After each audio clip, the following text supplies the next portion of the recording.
Hi everyone, welcome to another video that we are just sitting and talking to you about kind of some of the processes that you might run into during home buying. What I really wanted to discuss was what does a realtor do during the process and kind of how a lender also helps out during that. So first things first, what do realtors do? Hopefully once you have ended up hiring a realtor, they'll set you up on a search. So essentially what the search is it sets all of the active criteria that you have, and then it sorts through everything, all of the possible active listings that are on the market. And once that's available to you, then the realtor will hopefully, if they're good enough, will start showing you properties. Once you go through the showings, then comes the offer.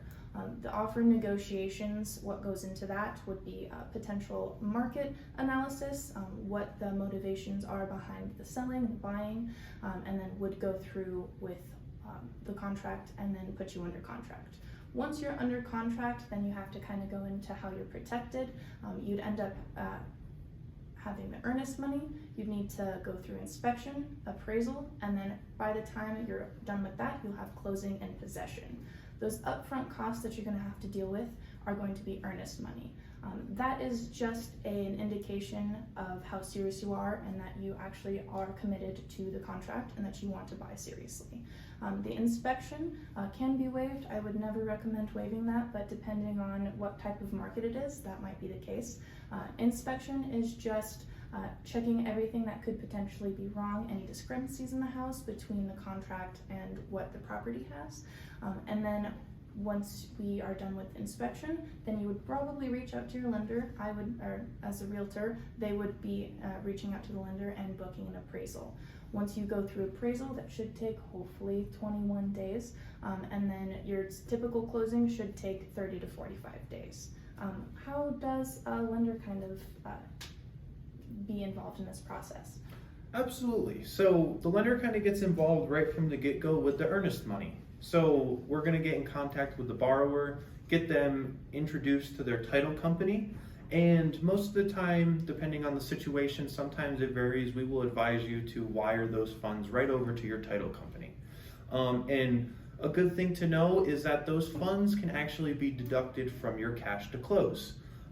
So if your down payment is $30,000 and you've already done $5,000 in earnest money, you only need to bring another $25,000 for that down payment.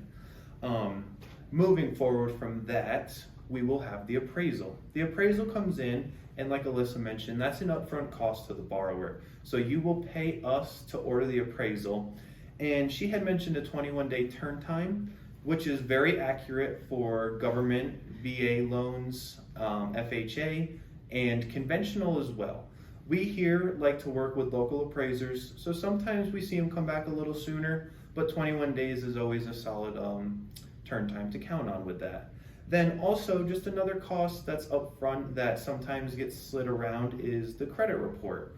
A lot of the time that's a upfront cost, and we like to just get that out of the way. That can vary from about $80 to $100. And yeah. Back to you, Alyssa. Yeah. If you have any questions about what might be involved in the process of home buying, definitely stick around. We are posting videos every once in a while and keeping you up to date with all of the information that we have for you as a first-time home buyer. Make sure to like, subscribe, follow, do whatever you gotta do, help us out a little bit, and hopefully we'll see you in the next video. Thanks so much for watching. Thank you so much, guys. Looking forward to the next one.